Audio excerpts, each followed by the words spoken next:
Hi, my name is Eric Rodenberg, and I'm a solution engineer with the Esri transportation team. Today, I'm going to show you the ArcGIS real-time asset tracking solution. There are three key points I want you to take away from this demonstration. I'm going to show you how to track moving assets and stationary sensors in real time. I'm going to show you how you can boost real-time monitoring and response. I'm also going to show you how to make better decisions the moment something happens. Let's go ahead and get started. In this map, you're taking a look at Hostler locomotives that are moving around on the map, moving cars, rearranging cars for trains that are going to be taken to their final destination. These Hostler locomotives are equipped with AVL, and the AVL allows us to get the coordinate location of where the locomotive is. And those coordinate locations are constantly streaming in. In addition, I can also stream in stationary sensors like weather stations or pressure sensors. So if a weather station is reporting wind gusts, we can see where those wind gusts are located and react appropriately. Here on the left-hand side, you see all of the current rail car positions, or all the locomotive positions rather.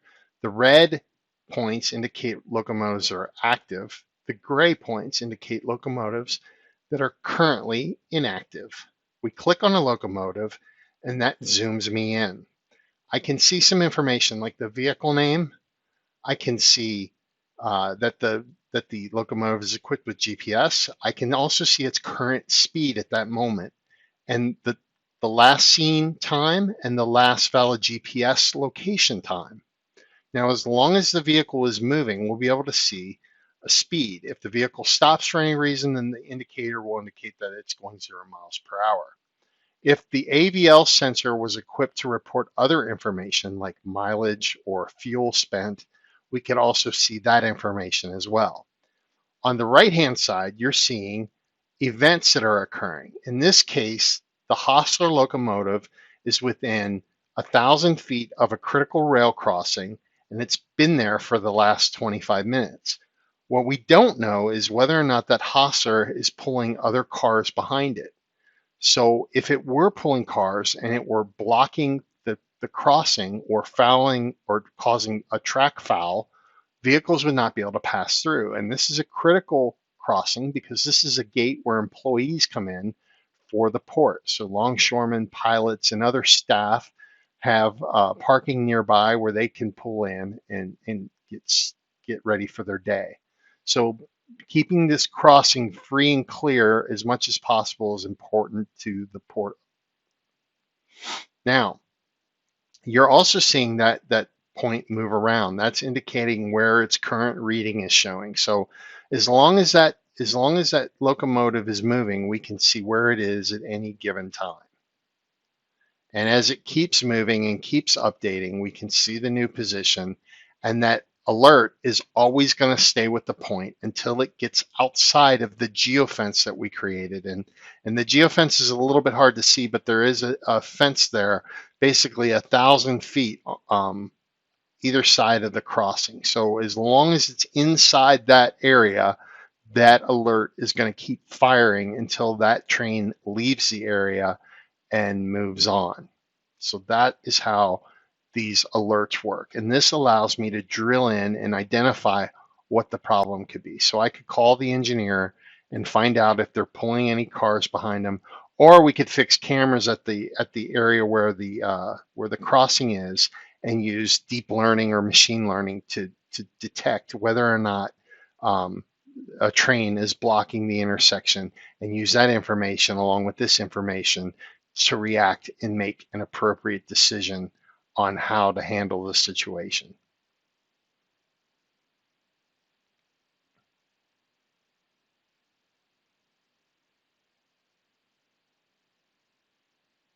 Next, we're going to move into another vehicle, and we see that that vehicle is currently not moving. So it's stationary at the moment.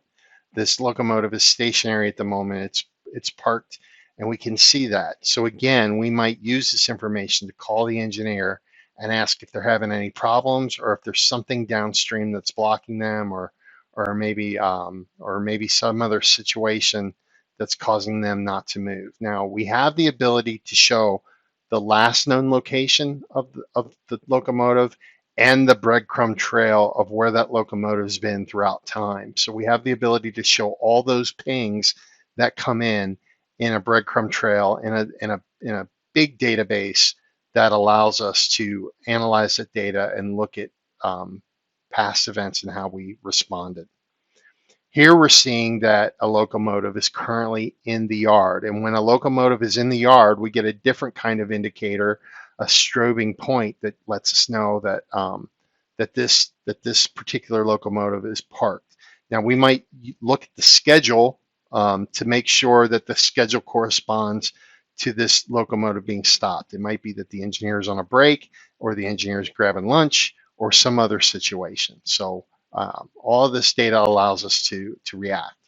The great thing about this dashboard is that no custom code was used to build it, and anyone can make changes to it. You don't have to go to Esri to make changes. We don't have to make the changes for you. Your staff can be empowered to make these changes and make them very easily through the interface in the dashboard. And of course, you own the data, so that's also available. Here we see a locomotive that's in the roundhouse. It's inactive. And as we zoom out, we're going to take a look at some other features. So we see rail crossings. We've looked at yards. And now I'm clicking on a weather station. So this is a stationary sensor that's reporting wind gusts, humidity, temperature, and we might use that information along with other condition information to decide how we're going to operate for the day. In addition, I can bring in other data sets like weather data from the National Weather Service. I can bring in data from Waze to show traffic incidents.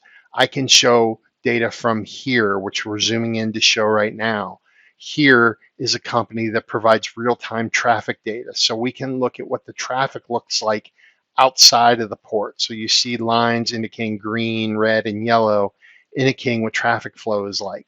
We can use that information at the crossings along with the fact that our train is within 1,000 feet to make a decision. If that line is red, there might be an actual blockage going on reported by the vehicles that are talking to here and then sending that information to us.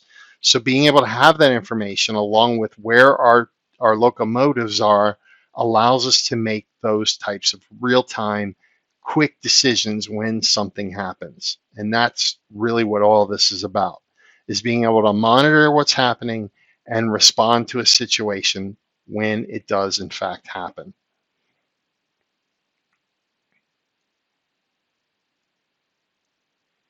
So hopefully you're seeing how we can monitor our assets in stationary sensors in real time. We've shown you how you can boost real-time monitoring and response. And we've also shown you how you can make better decisions. All of this with the power of the ArcGIS platform and the ability to bring in real-time feeds from AVL sensors and stationary sensors like weather stations. If you have any questions, please reach out to us at realtimerail@esri.com. If you'd like to see a demonstration or a larger meeting, a more detailed meeting where we can get into the details, we're happy to help out. Thank you.